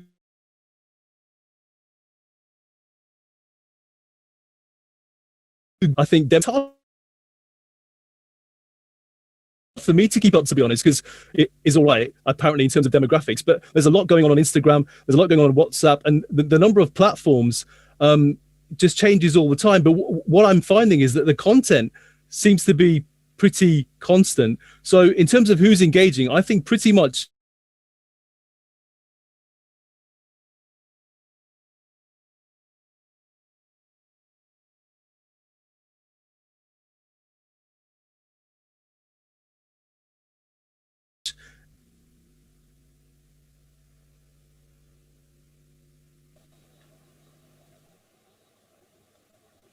Thank you. Sorry, I had a bit of a cutout with my internet.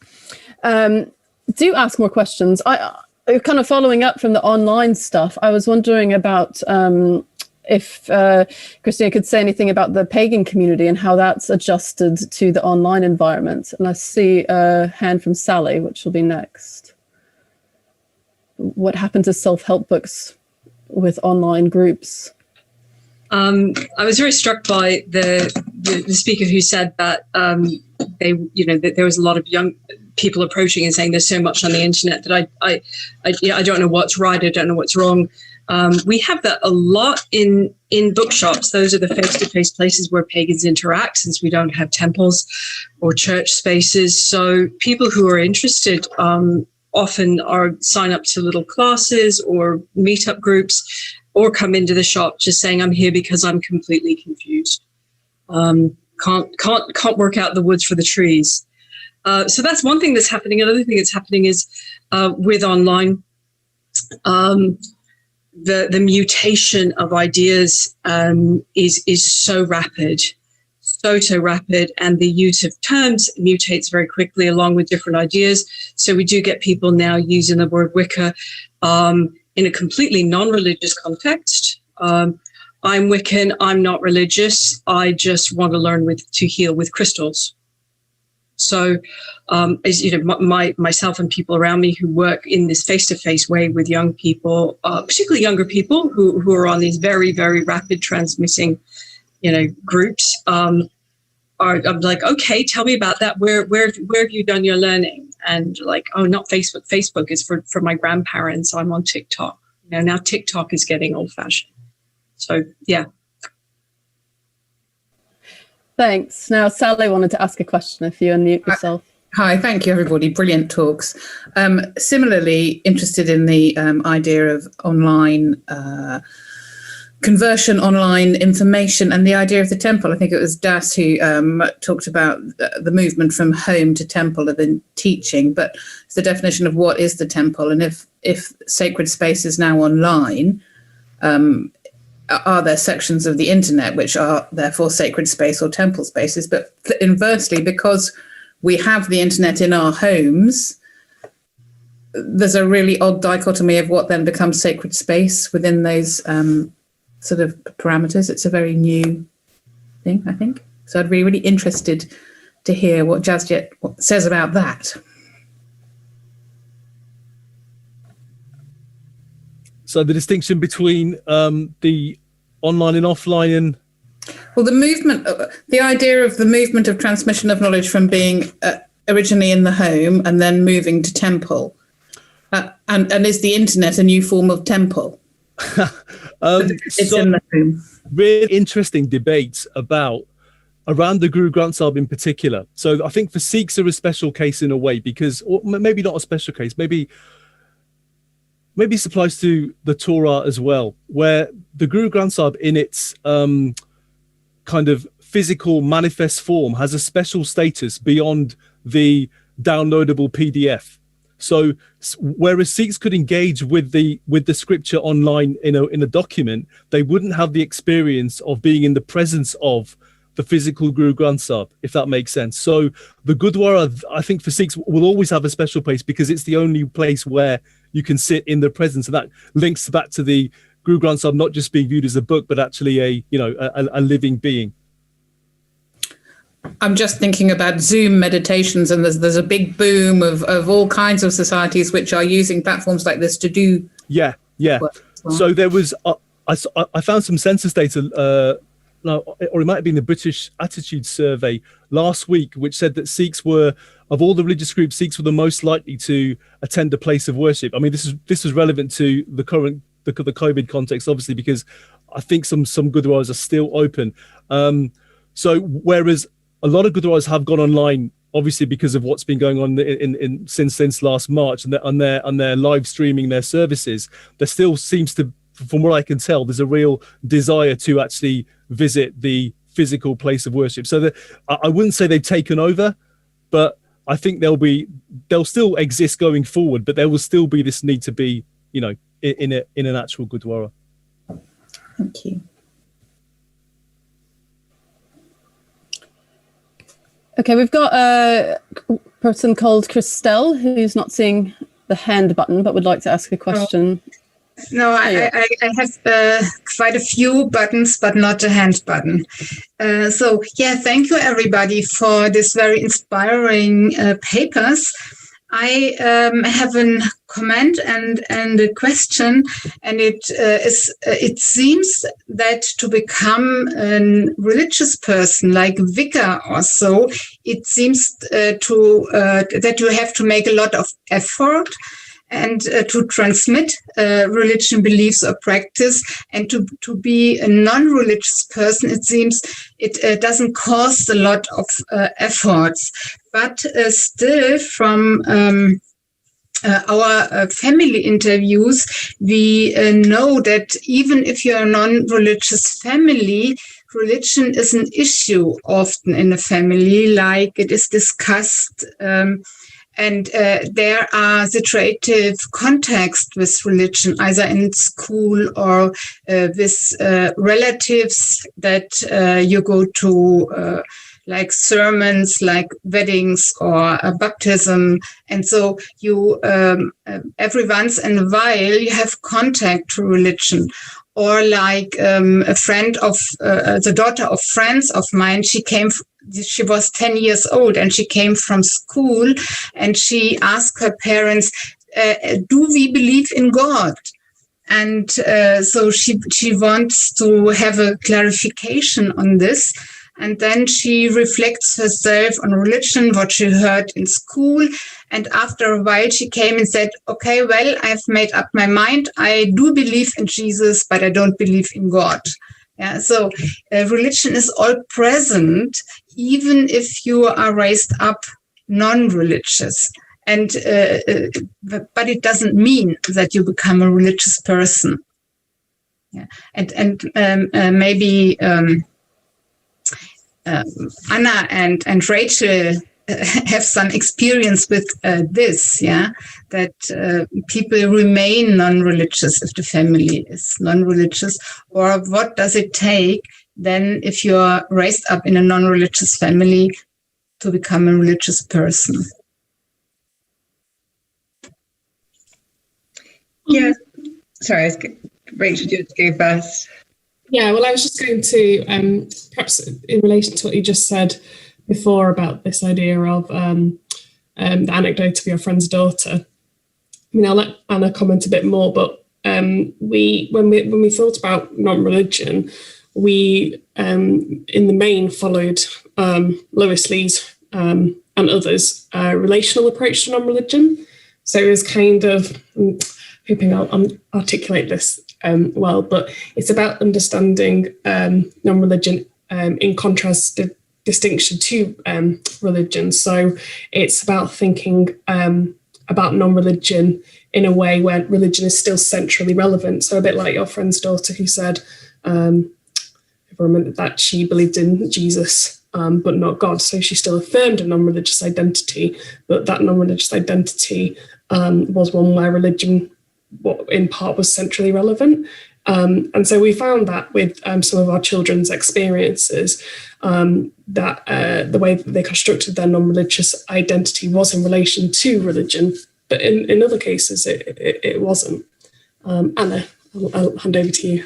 Yeah, no, and I think your comments there kind of definitely reflect what we found, where for a lot of the kind of non-religious families we were working with, religion did come up sometimes in a home context and discussion, but it was normally kind of prompted in relation, exactly as you're saying, to kind of, you know, an RE lesson in school or something that had happened in school, or, baptism or in the family. But other than that, there was kind of often this sort of secularity that they didn't tend to talk about it except when it was kind of prompted in those contexts. Like we had one family where, the sort of child kind of, only really found out what his parents' non-religious beliefs were through their having an interview sheet about our, a consent form about our project to bring home. That kind of led them to a kind of conversation. Oh, actually, no, we're humanists. So yeah, it was kind of that sort of family context were kind of largely sort of non-religious in that sense. The bold secularity was the term we used, but kind of religion was present when it kind of was prompted through school or kind of being invited to rites of passage ceremonies. And yeah, I mean, I think that our study isn't kind of quantitative, but kind of other sort of quantitative studies have shown that kind of non-religion is sticky in a way. Linda Woodhead's work has kind of explored that kind of in British Social Attitudes Survey. I think also kind of has looked at the sort of stickiness of non-religion. So it does tend to be passed from one generation to the next. So it's sticky in that sense. So a follow-up question for Anna and Rachel. The children you talked to, did any of them express, did you explore things about life after death or astrology or other kind of spiritual things that might not be taught in your religion classes? Yes, so death always came up. I mean, we did, I'm trying to think, I should remember the interview schedules off the top of my head. We did ask a question about death. It came, but they were very eager to talk about death, which you perhaps wouldn't assume that children that age would be.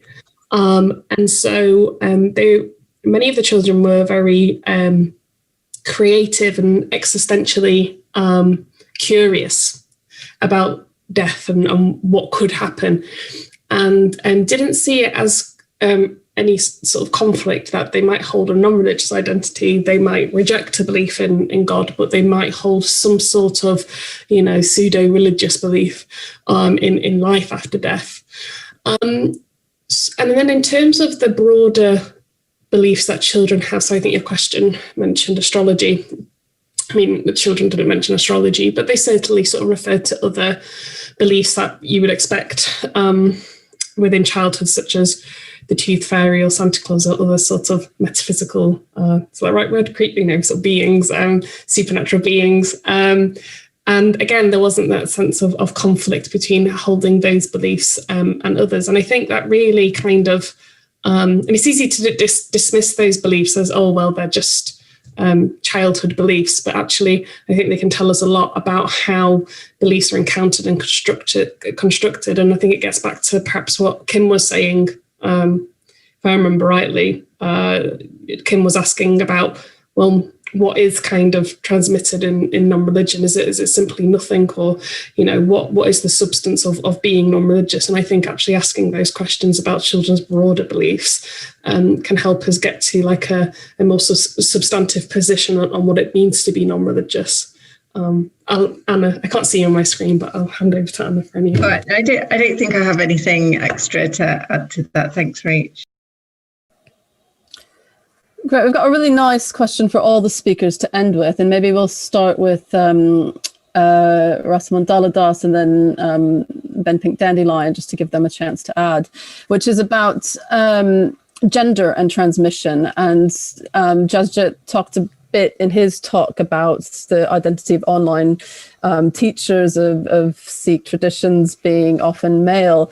And so in the traditions that you're most familiar with, is there an acceptable gendered authority, or are people socialized to expect to be teaching or transmitting in a particular way? And we'll get back to the non-religion, but I think that's an interesting question for non-religion too. So would you mind starting, Rasamon Daladas? Is there a gendered aspect of transmission of Hindu traditions? Well, this is really a interesting question, not least because it's one of the biggest controversies within my own tradition as well, as to the role of the guru, and whether the guru, which not only refers to a religious figure, but refers more broadly to an educator or teacher, whether the guru should be a male or female, and how much Hindu traditions have allowed women to become gurus. And there's mixed opinion on this.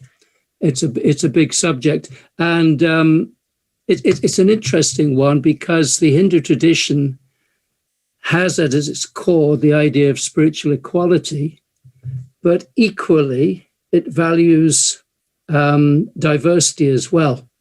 And it's getting that balance right. And it kind of brings me back to a point I made, that I think a lot of the moral issues are becoming increasingly important in the transmission of Hinduism.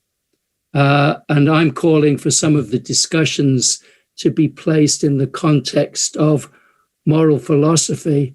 And by putting moral philosophy at the center of some civic debate, I think we might get better types of debate. I think we're all aware that particularly in the popular realm and the populist realm, the tone of our social and moral debate is very polarized and vicious from all sides. So I'm going to say that there's diverse opinions on that. I'm of the opinion that actually the highest level of understanding, that it's based on qualification and virtue, irrespective of these what we call in our tradition designations or labels, because the self is neither male nor female, young or old, not even Christian, Hindu, or Sikh, or whatever, ultimately, then we have to go beyond those labels. But we need, I think the challenge is we probably need a good cognitive basis for equality these days. Does that Fantastic. help? Yeah.